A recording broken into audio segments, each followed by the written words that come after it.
A paz de Jesus Cristo, meus irmãos, professor Oswaldo falando, passando por aqui para estudar a palavra do Senhor com você. Dentro da teologia existe uma matéria de teologia sistemática que nós chamamos de antropologia bíblica. Essa antropologia vai tratar do estudo do ser humano, daí dois termos gregos, antropos e logia. Estudo do ser humano ou estudo do homem. Dentro dessa matéria nós temos aí algumas visões em relação a como o homem é de fato constituído. E para falar sobre essa constituição do homem, surgiu aí a ideia do monismo.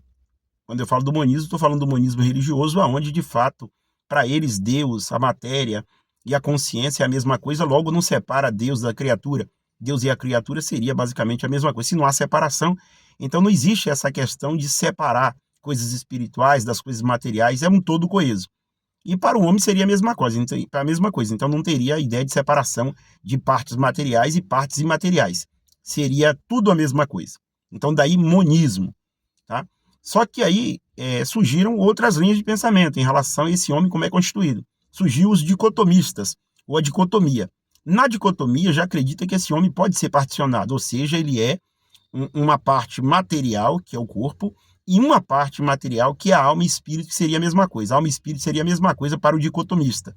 E aí usa-se alguns textos bíblicos, como Mateus 10, 28, onde Jesus fala de corpo e de alma. Tá? Então, aí os dicotomistas se apoiam em textos como esse e outros mais. Tá? Então, aqui já temos uma diferença do monista para o dicotomista. Tá? Enquanto o monista acredita que é um todo coeso, não há essa questão de particionar, dividir espírito da matéria, coisas espirituais e coisas materiais, o dicotomista já acredita que existe uma divisão, uma parte material e uma parte imaterial. Mas como a Bíblia trabalha com a revelação progressiva dentro dela, nós observamos que não existe somente corpo e alma.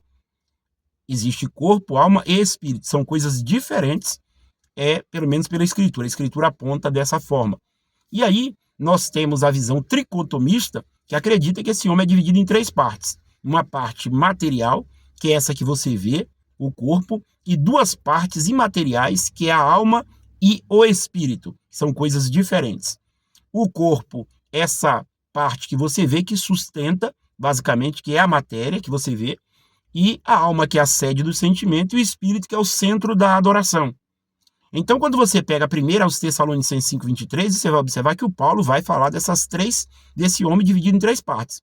Ele diz que o espírito, a alma e o corpo devem ser conservados íntegros e irrepreensíveis para o dia do Senhor.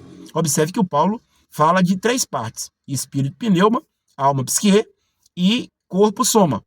Quando você observa a carta aos Hebreus, capítulo 4, versículo 12, a palavra vai dizer ali que a própria palavra de Deus, ela é como uma espada de dois gumes, que ela pode dividir a alma do espírito, ou seja, ela faz a separação. Ora, se faz a separação da alma e do espírito, é porque são coisas diferentes.